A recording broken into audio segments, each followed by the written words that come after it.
All right, so what we're going to do is sum up what we've seen a couple of times now in terms of what happens when you reflect over both the x-axis and the y-axis. For any function f, the graph of y equals, here, get the door please, y equals the opposite of f of x is a reflection of the graph of y equals f of x across the x-axis. Eric, get the door, dude. Eric, get the door. He said, what are you doing? He was trying to identify. Oh my God.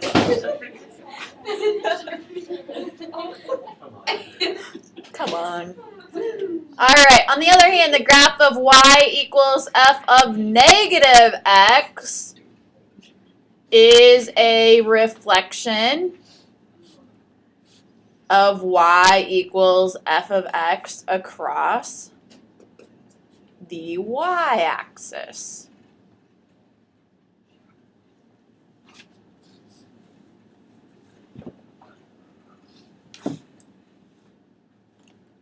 If you want to get the light, that might help you guys to be able to see better. So here's where I want to have you see the connections between translating horizontally and vertically versus reflecting horizontally and vertically. Get that down and then let's talk about some commonalities.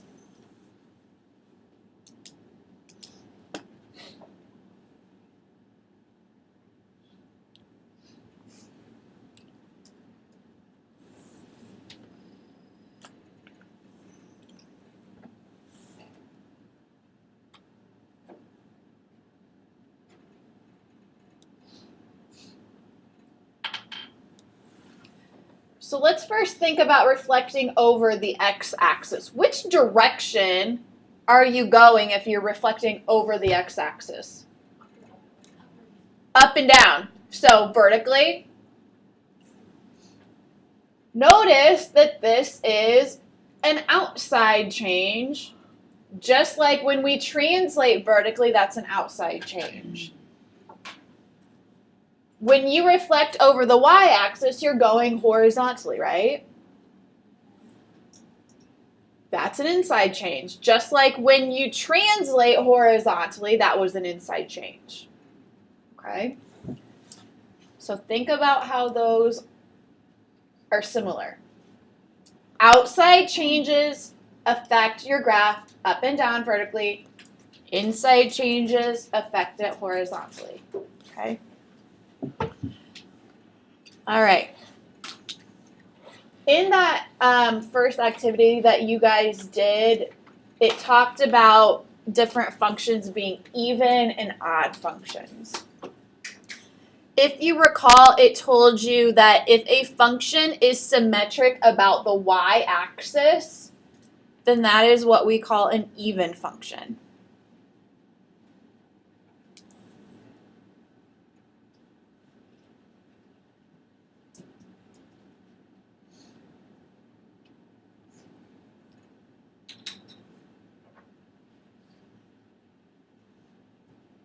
A function is even if when you plug in negative x, the resulting function is the same as what you started with. And we'll look at specific examples of this in just a second.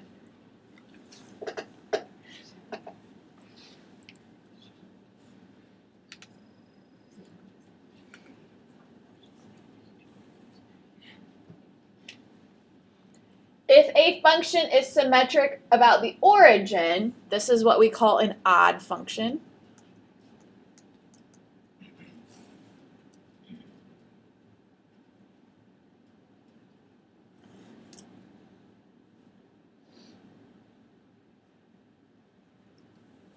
For an odd function, when you substitute negative x in, you end up with the opposite of the original function.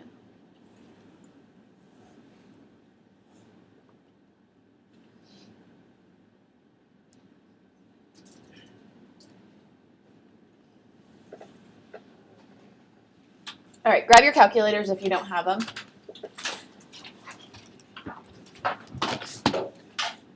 In these two examples, it says to show that the function is even, odd, or neither. The very first thing that I want you to do is take a look at the graph. So in your calculators, go ahead and graph 4x to the 7th minus 3x to the 5th.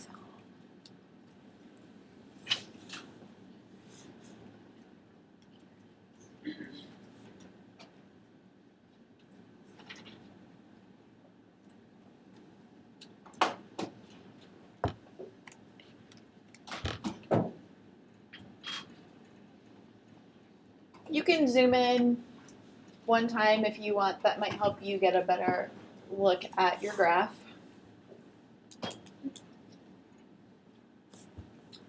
So here's what I'm thinking to myself when I look at this graph.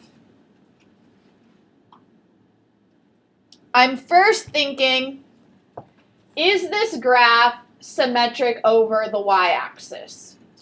Meaning, if I fold that graph along the y-axis, does it sit on top of itself? No. So I'm thinking that this is probably not going to be even. For the odd function, symmetric about the origin, which means take one part of it about the origin. I'm reflecting over the x-axis and then the y-axis. Does it appear to be odd? Does it appear to reflect over the x and then the y? Yeah. So what I'm kind of looking to prove is that this function is odd. Algebraically, how I do that is I plug in negative x to the function.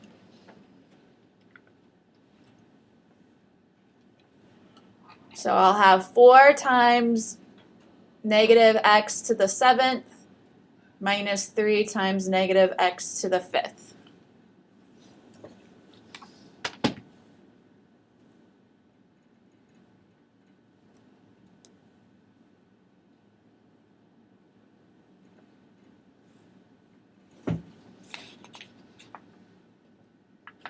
And then I'll simplify.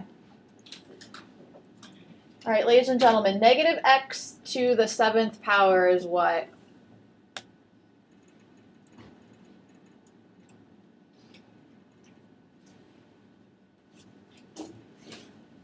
What? 0. Nope. Negative x to the 7th.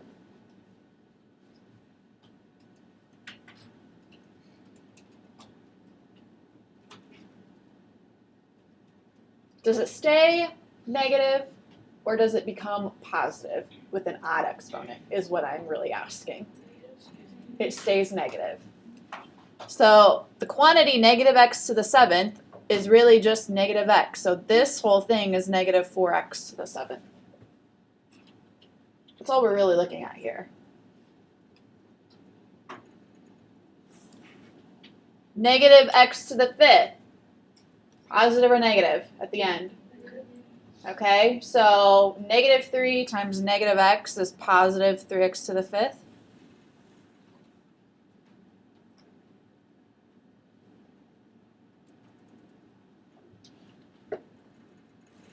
Notice that what we end up with is the complete opposite sign. Every single term is the opposite sign of the original.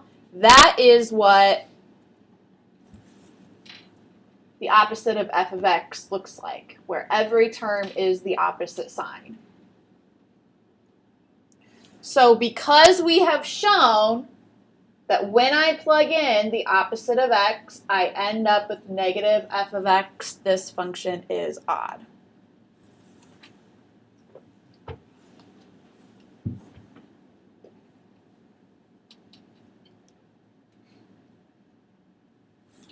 All right, let's look at the next one. So go ahead and put 8x to the 6th plus 12x squared in your calculator. Just take a look at the graph. Get a general idea of what you think this function is, either even or odd.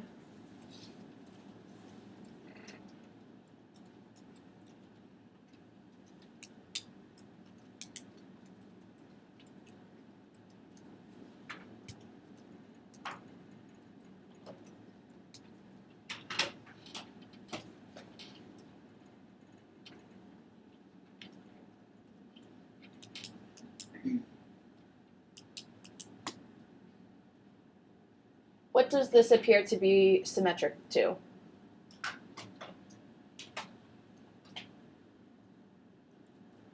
The y-axis. Yeah, the y-axis. If you folded this graph along the y-axis, it appears that it would fold onto itself. So it's appearing that this is even, but we just need to prove that or show it algebraically. We do the same thing. I'm still going to plug in negative x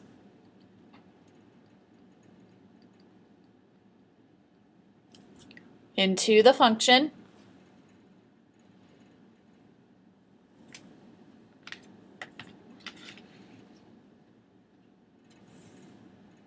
This time, negative x to the 6th becomes what? Positive, okay? So this stays as positive 8x to the 6th. Negative x squared becomes what? Positive, so this stays as positive x squared.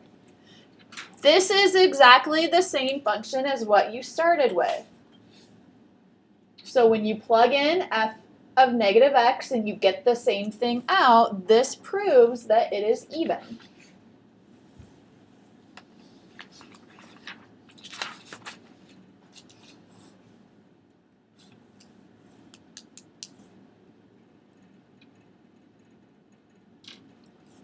Do you have any questions that I can answer at this point? We have just a couple quick examples left.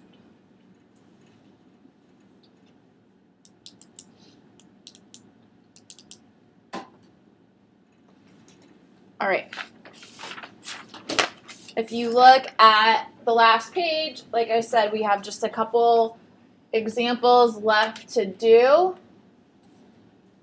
The first one says, given the graph of f of x here, sketch the graph of the related function. So before we try to just graph it, let's look at the transformations. Let's talk about them and describe what should be happening in the graph. So first of all, that +1 at the end does what to the graph? Okay, yeah, moves it up 1 unit. What does that negative sign on the outside do to the graph?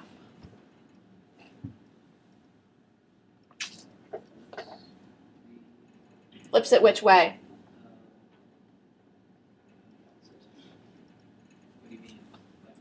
I can reflect it over the y-axis or the x-axis, or that would be over the x-axis. Good.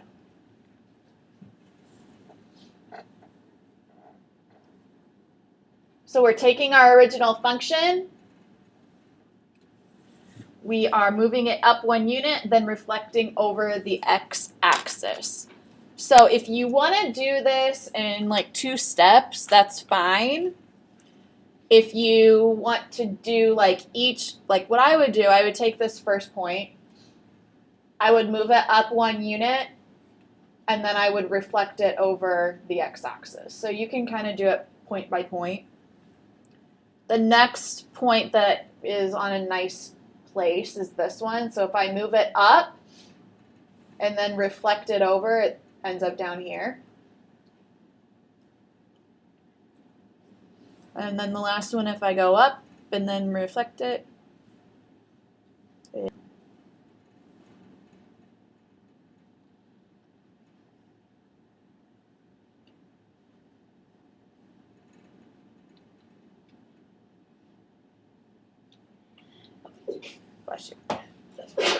Bless you.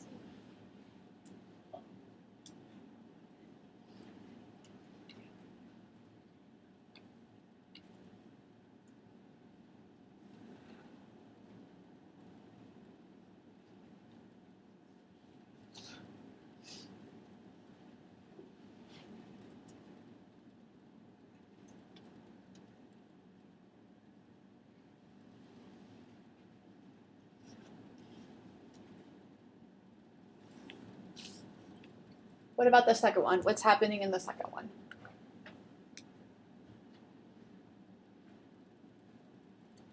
The x plus 2 in the middle does what? To the left. And then again, the negative on the outside reflects over the x-axis.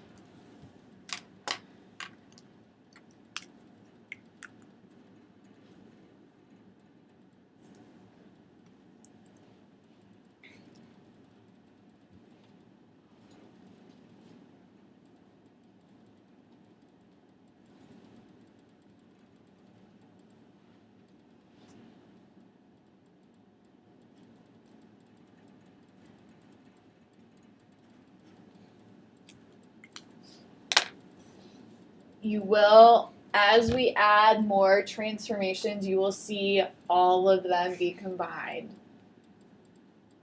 So we have to understand what each one individually tells us to do.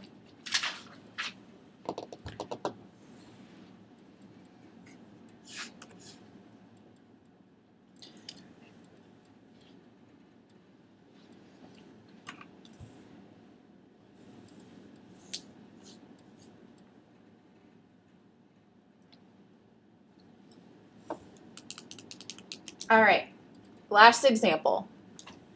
Says to complete the graphs if the function is even versus odd. So for graph A, we are going to finish this graph with the fact that it's even. So what we have to know is that if it is even means it's symmetric over the y-axis. Graphs that are even are symmetric over the y-axis. So how would this be finished making this symmetric over the y-axis?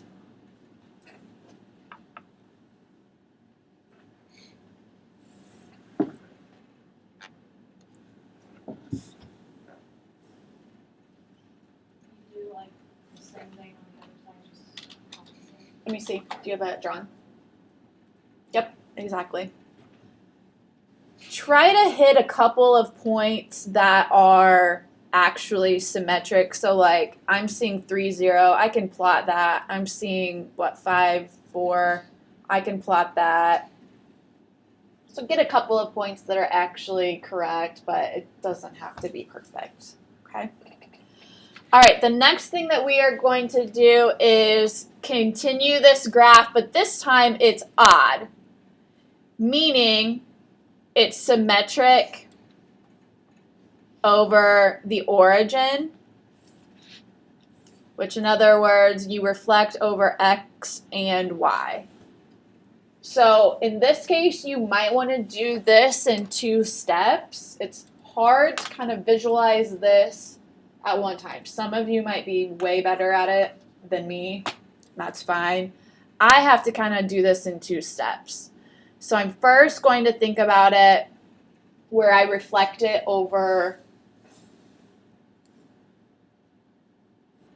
1, and then I'll take that and reflect it over the other. And that would be my final graph.